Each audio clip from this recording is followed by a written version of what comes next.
Hello there. Another Facebook Live event, a highlight of your week, I know. I'm just back from South Bend, Indiana.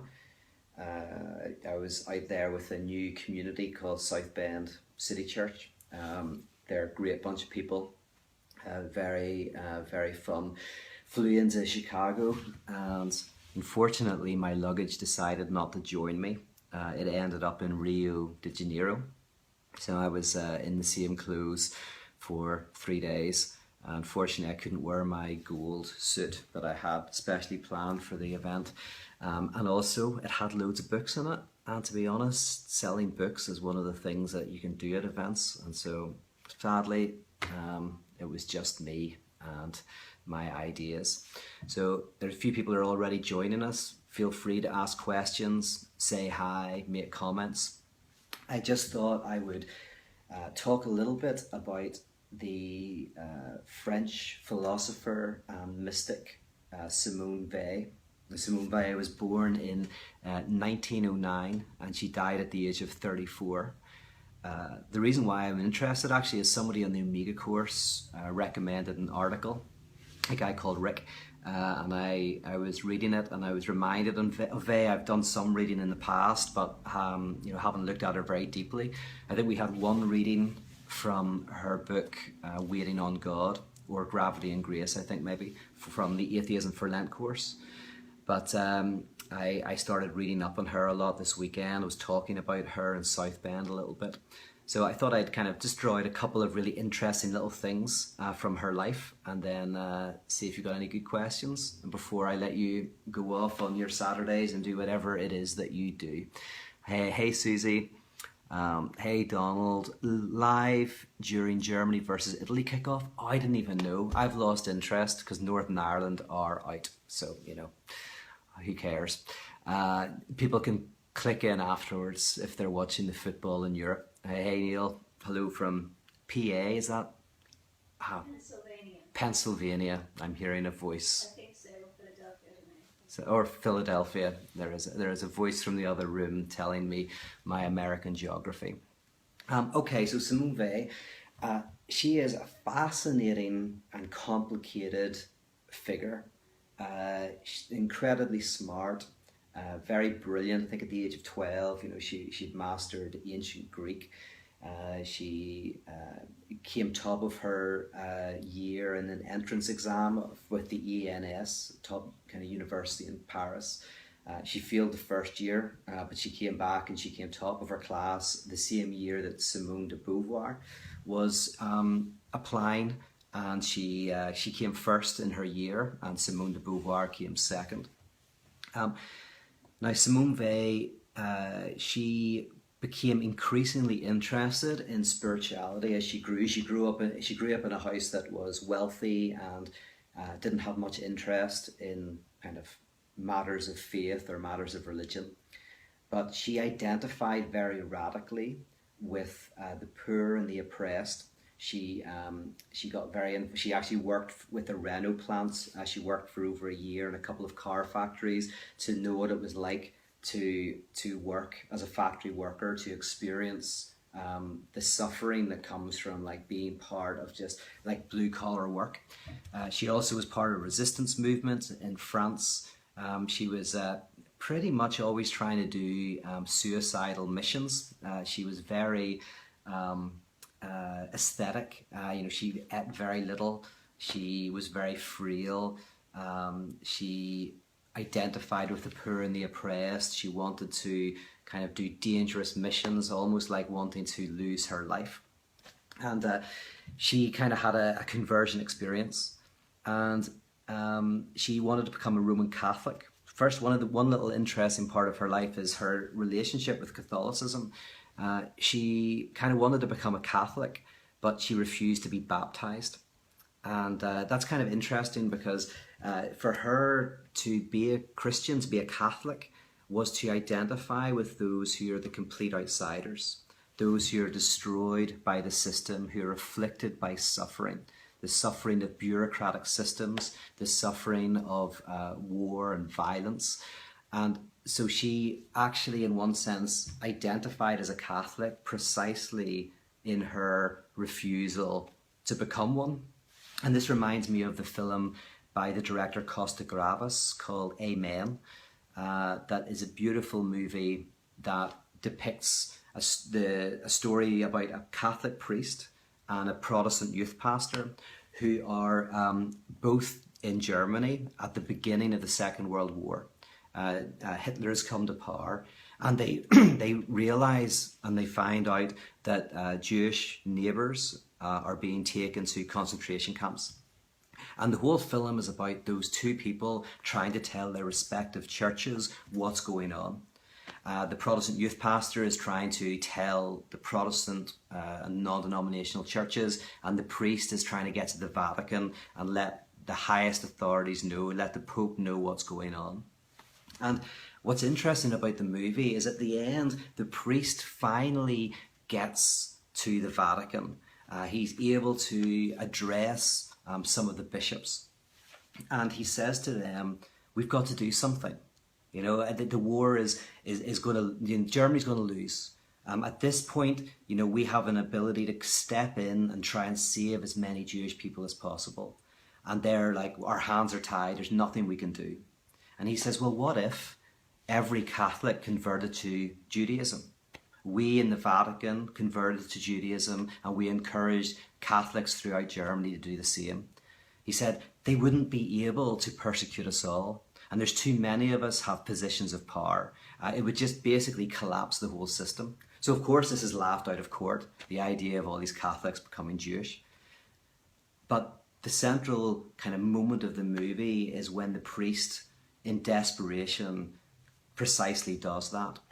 He puts on a Jewish star that, you know, the Jews had to wear in Germany to identify themselves as Jewish. He kept his cassock on, he put the Jewish star over his cassock.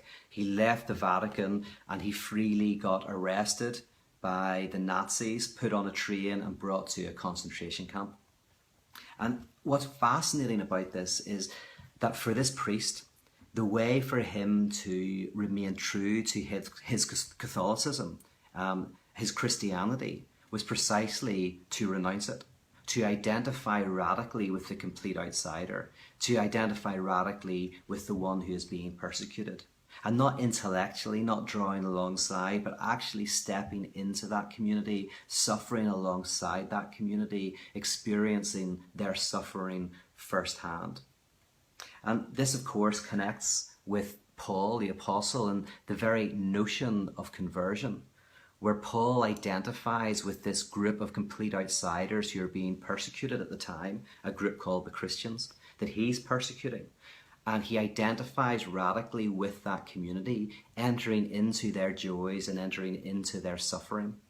There's this idea that potentially conversion is the identification with the oppressed, the persecuted, that is where God is, you know, in the complete outsider. You know, so when you think about it, you go, well, what would that mean for us today? You know, to actually affirm our faith, does that mean in some respects denying that faith and identifying with those who are on the outside of our system? So Simone Weil, that's the one little tidbit of her life which I think is really, really interesting theologically. But another thing that she wrote about in these notes that she never intended to be published was on the theme of gravity and grace. And I think this is a beautiful term, gravity and grace. In fact, if I had a tattoo, gravity and grace, I think would be a good tattoo. What she meant by this is gravity is the world of physical forces. Gravity is the world of laws, where you hit one billiard ball and it bounces another billiard ball, where cause and effect exist. You drop something, it falls down.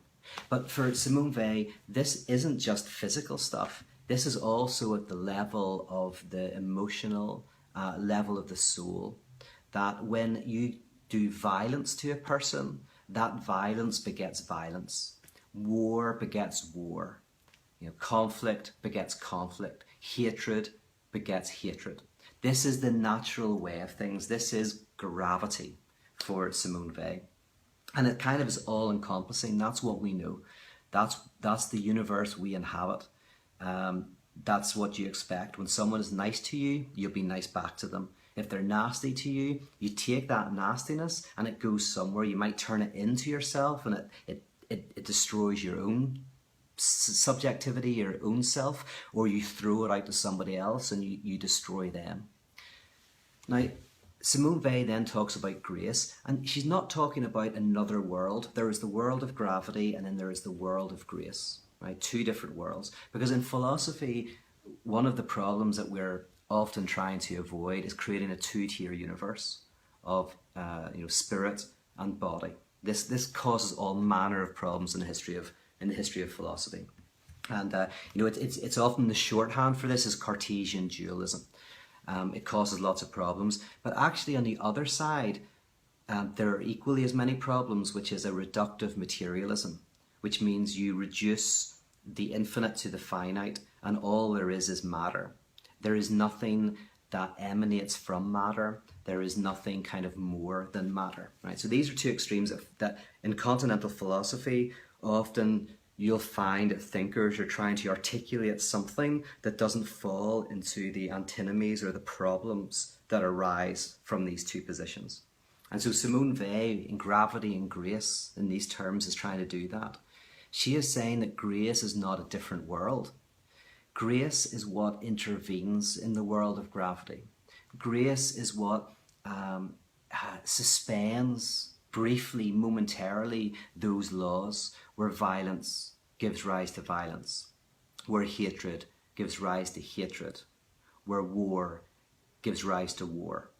Instead, grace is where violence is responded to with peace, where hatred is responded to with love, where war is responded to with some sort of pacifist kind of like love. So this is grace that inhabits the world. And she has this kind of interesting way of saying it, that gravity pulls things down. And grace can raise things up.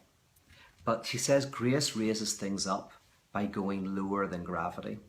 And if I can understand her correctly, she's saying that we can identify with people who are in a certain amount of suffering, that are having troubles just like us. Oh, our neighbour lost their job, neighbour's father died, something like that. We can identify with that. That's purely in the natural realm. But when we meet people who are deeply afflicted by the existential and biological and historical problems, right, that they are burdened with deep suffering, our pity only goes so far. We start to look at them with disgust. The weakest and poorest among us, those who are most oppressed and most persecuted, often become disgusting to us. Grace goes lower and identifies with those complete outsiders, and in that way raises us higher. So gravity is the world we live in, and grace are those little moments where the laws of ironclad, eye for an eye, tit for tat, mutually assured destruction somehow breaks free. Like, I don't know, whenever the Cuban Missile Crisis or whatever, you have this thing where the gravity is just going towards escalation, escalation, escalation.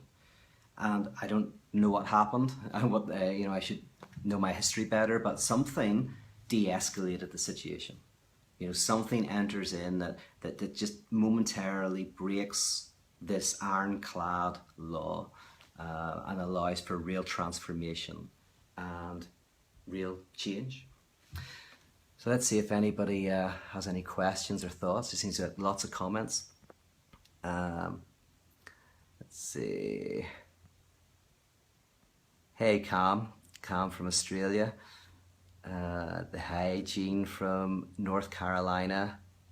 Oh, Cleary, you were at South Bend. Very good. Okay, there's lots of people saying hello and all of that. Not many questions. More people being nice and saying they're glad to be here. That's nice. Oh yeah, Amen, 2003. Yes, that's somebody must be asking what the movie is. So Amen by Costa Gravas, 2003. I don't know if it's on Netflix or anything, but it's a beautiful movie. I've kind of told you a big important part of it, but it did come out over 10 years ago, so hey, you had your chance. In the Titanic, the ship sinks. Sorry if you didn't watch it, I've spoiled it, but there you go. Okay, so any questions or thoughts before I check out? Let's see. Oh yeah, Cam. Any thoughts on how right-wing populism is a troubling symptom?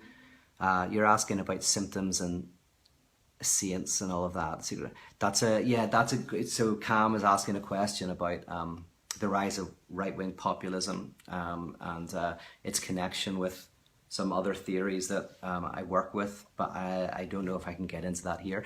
You know what? Whenever someone says that, I don't know if I can get into that here, that generally means they've got no really good insight to say, but they're too afraid to say it. So I've got lots of insightful things I'd like to say about that, but we just don't have time, Cam. I'm really sorry. I wish I could amaze you with my wonderful insights.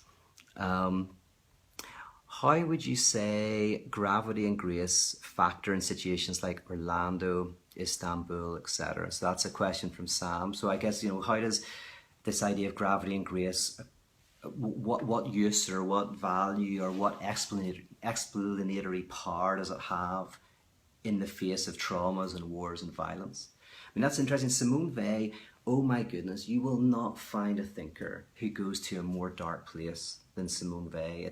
It's actually harrowing. Her view of the world was so dark. And when you think about it, I mean, Europe has gone through a First World War. It's going into a Second World War. I mean, this is a time when the world is falling to pieces. There is disruption, there is death, there is murder. Simone Weil has a Jewish background. She's seen her own people being killed in a mass scale. So when she writes, it's almost impossible to kind of understand what she's saying because she paints the world so black that it almost contradicts your experience of looking out the window and seeing birds singing and watching some TV and having your breakfast, right? But for Simone Weil, there's the truth of the world is affliction. And it's not just physical affliction, although it is physical affliction, but affliction for her then goes into just the very nature of existence itself. And she has this very dark theology. She developed basically a type of what's called atheistic spirituality or atheistic mysticism, where God's non-existence, God's absence, is the evidence of God being there, that somehow God disappeared in the birth of creation, and creation is suffering and affliction because God is not there, because God is kind of God was everything. God's everything in full. So in order for creation to happen, there had to be a contraction of the divine. So creation is the contraction of the divine. It's very fascinating and dark stuff, You could write some great sci-fi novel off the back of it. Now, the reason why I'm saying all that, Sam, is because that's where I think her ideas of gravity and grace and her ideas of the world really were formed and forged. Gravity was the world of horror, the world of evil. Even when it doesn't look that bad, I think for Weil, you just scratch a little bit and you will find terrible things, like in a Tim or a David Lynch movie. I think it was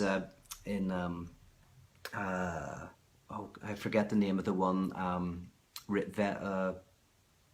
Well, there's one which the opening scene is where you see all these gardens and everything's like white picket fences, and there's this guy out mowing his lawn, and then he has a heart attack, he falls down, and then the camera goes in, and you see all these creepy crawlies and this muck and this dirt and this crazy like violent world of like death and destruction that's just lying within and beneath the perfectly cut grass.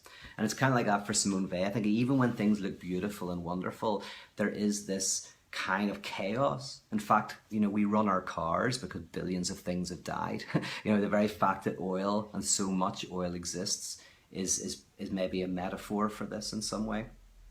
And so when Simone Weil talks about grace, she is just talking about those, and she calls them supernatural moments when someone has gone through suffering and death, and incredible violence has been done against them, and somehow they've been able to offer love or forgiveness or grace, something that just like, it's like a little spark in gravity that can be fanned, that can begin to change things. But like, these are little sparks, little tiny sparks, that she thinks are always going on. And for me, what I was talking about at the weekend was the idea that the church is, in a sense, the place where we cultivate a sensitivity to grace in a world of gravity. We cultivate a sensitivity to where grace is happening, and we try to be sites of grace, and we also try to fan those sparks of grace that are happening elsewhere into more life. And someone might go, well, why do you need a community to do that? And it's just because we live very naturally in gravity. We become very superficial very quickly. We enter into this mutually assured destruction, this eye for an eye. We go through our lives and just, treat people the way they treat us. And we stop seeing grace. And in a sense, life becomes like a mechanism. And so having a community that is designed through stories and music and art and poetry to sensitize you to those acts of grace, can be a beautiful thing that can be transformative to society. So, yeah. Okay, Austin, would you differentiate between her concept of a grace that goes lower than gravity and the concept of kenosis? So yeah, Austin's asking about kenosis. Kenosis is a theological term for self-emptying, this kind of emptying. So whenever I said Simone Weil talks about God contracting in order to make space for the universe, it's a weird thing. It's like, in order to create nothing, it's like you have to contract to